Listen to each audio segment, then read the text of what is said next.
Olá, meu amigão, olá, minha amigona do laccursos.com.br. Eu sou Rodrigo Belmonte. A gente vai dar continuidade às nossas conversas sobre a Lei 8.112. Hoje a gente vai falar sobre processo administrativo disciplinar. Logo após o regime disciplinar da 8.112, vem o processo administrativo disciplinar para tratar das questões de punição, enfim, aquela situação que você, quando está estudando sozinho, não estuda e ela cai em prova. E quando cai em prova, é só alegria, né? Ninguém acerta. Vamos lá? Vamos conversar um pouquinho então sobre o processo administrativo disciplinar da 8.112, a gente está quase no finalzinho dela. Falta a seguridade do servidor, disposições gerais e finais, aí ó, finito, acabou, chega, né? Então vamos lá. Processo administrativo disciplinar, previsto no artigo 143 da Lei 8.112 de 90. A autoridade ciente da irregularidade no serviço público promoverá a apuração da irregularidade. Então, olha só, promoverá. O verbo está no imperativo. Isso quer dizer que é um ato vinculado. A administração não tem a opção de investigar ou não investigar, apurar ou não apurar a irregularidade. Há uma obrigatoriedade, um dever de investigar.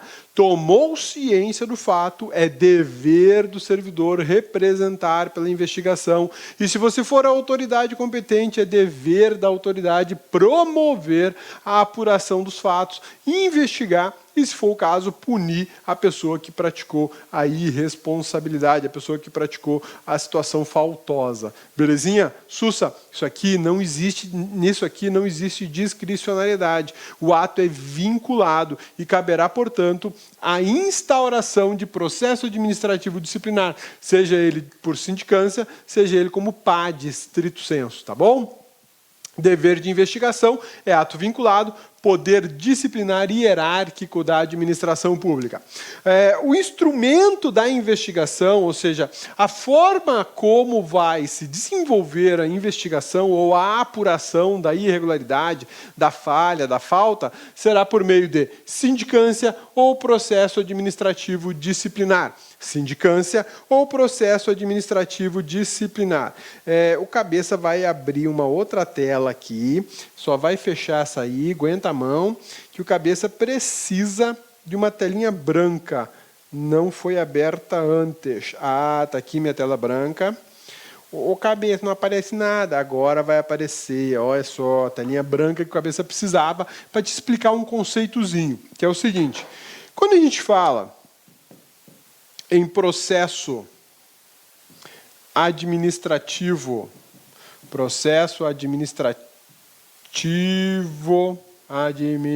não, tá doido cabeça, administrativo disciplinar, a gente pode fazer o seguinte, tá? Tem um sentido genérico e um sentido específico. Genérico a gente chama de lato sensu no direito e específico a gente chama de stricto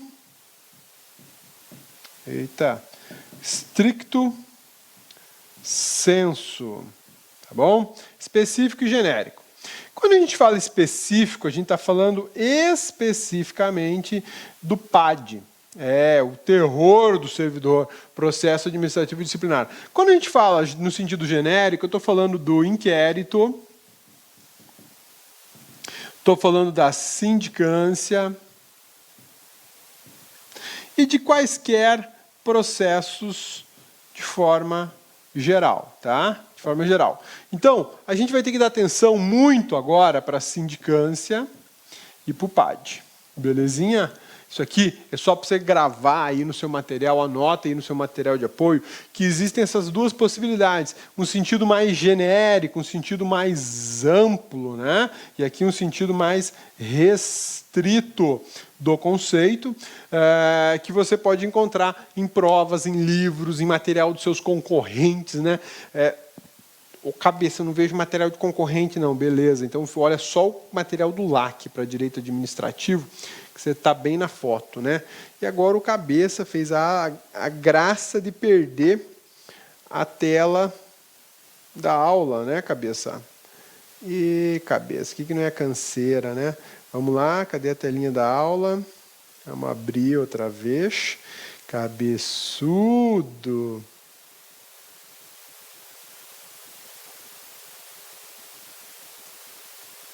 Tá aqui, prontinho, já estou abrindo. Vamos lá. Tá aqui, beleza.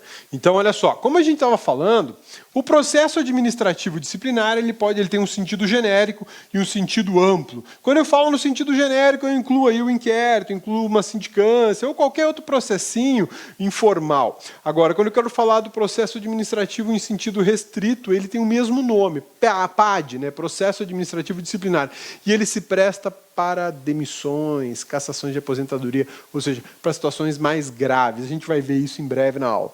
Em qualquer situação será assegurado ao acusado a ampla defesa e o contraditório. Isso é uma regra constitucional prevista no artigo 5º da Constituição da República. Não tem como fugir disso, né?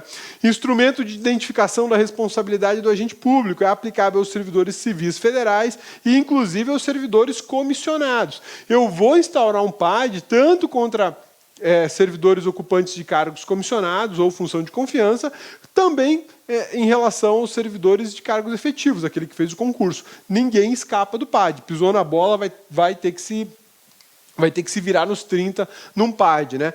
A investigação será promovida por quem? Então, olha só. Eu vou montar um PAD, mas quem vai tocar esse PAD? Quem é responsável por investigar, por analisar? Quem é o responsável por saber se aquele processo vai chegar a um final útil, né, esclarecedor da situação? A autoridade do órgão onde ocorreu a falta. Essa autoridade é que vai comandar, tocar, supervisionar a investigação, a apuração dos fatos.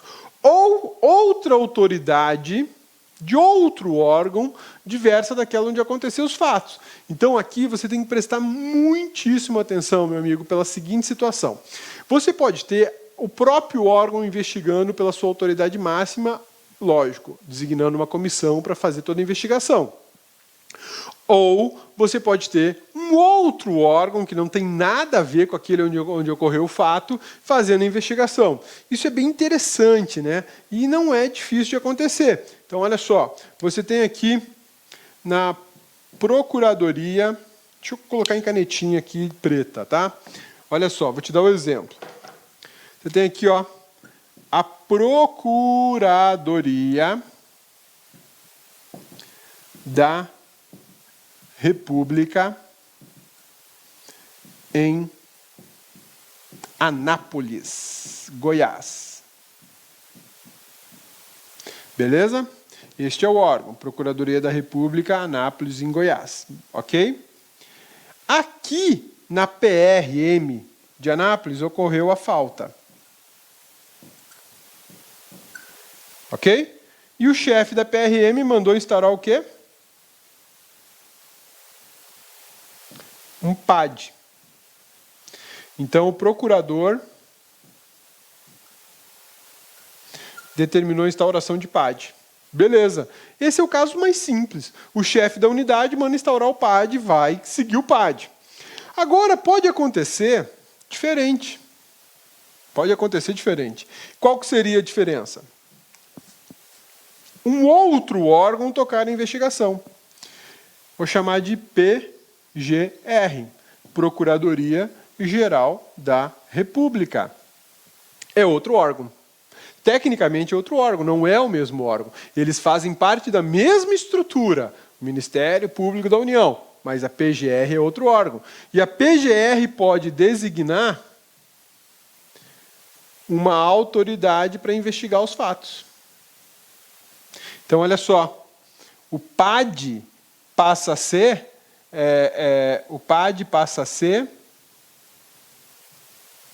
investigado por outro órgão.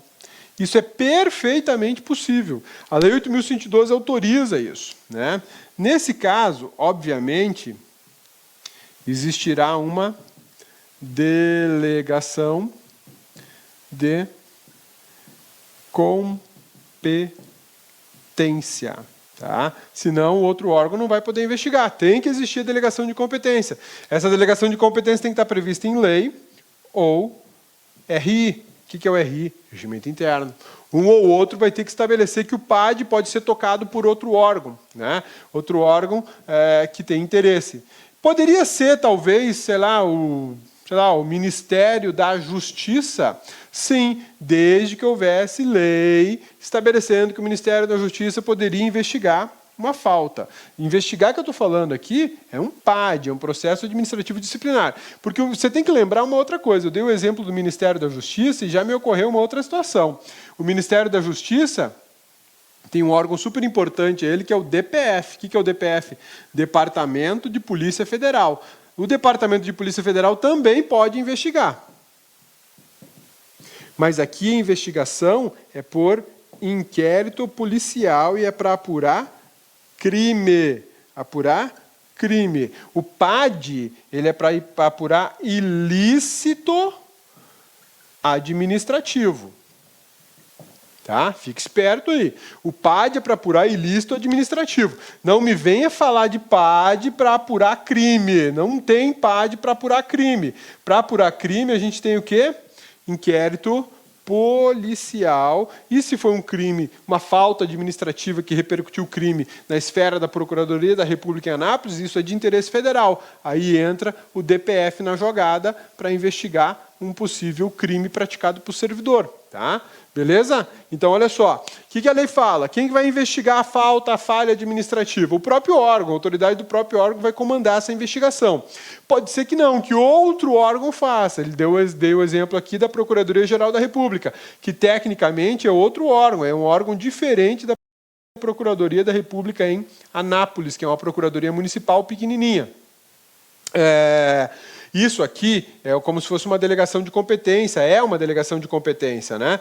Não que o procurador do município aqui está delegando para o PGR isso, não, negativo. A própria lei estabelece esse mecanismo de delegação e apuração de faltas administrativas. Nada impediria que uma lei específica atribuísse a um terceiro órgão, por exemplo, o Ministério da Justiça, para fazer a investigação. Mas olha só, para fazer a investigação administrativa, estou falando de PAD ainda, estou falando de PAD, não cheguei no inquérito policial, tá? Nada impede que uma lei retire da PGR, retire da Procuradoria Municipal o dever de investigar essa falta. Atribuiu a quem esse dever? Ao Ministério da Justiça, que é um órgão que não tem nada a ver com o Ministério Público da União. E, além de tudo isso, da investigação do ilícito administrativo, se essa falta configurar um crime, a Polícia Federal entra em jogo para fazer a investigação por meio de inquérito policial. Belezinha? Sussa, tranquilos? Ficou bacana? Dúvidas? Manda e-mail para o Cabeça. Cabeça responde. Está demorando, porque tem muito e-mail. Tem muito aluno perguntando.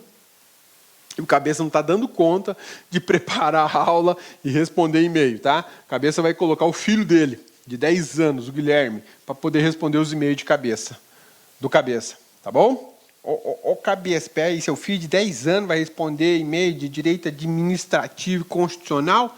Rapaz, Guilherme responde até de penal, processo penal, já estou pondo ele para fazer prova da OAB. Lá em casa a gente só fala de direito, imagine, o pai formado em Direito, a mãe é formada em Direito. O guri só fala em Constituição. Até parece. Só quer saber de futebol.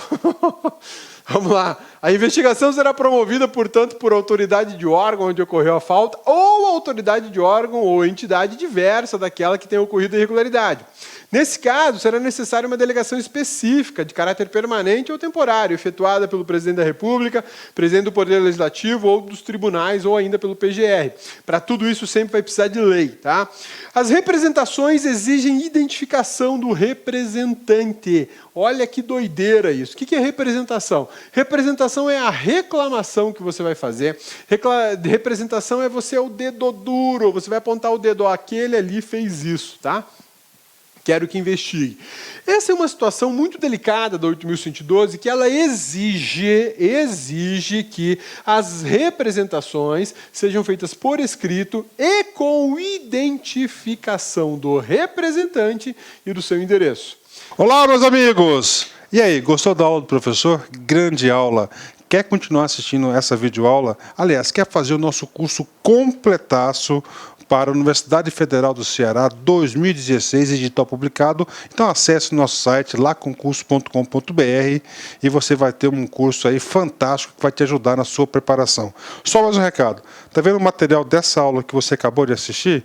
É só você clicar aqui embaixo e lá no site fazer o download gratuitamente do material de apoio. Um forte abraço, espero você. Tchau, tchau.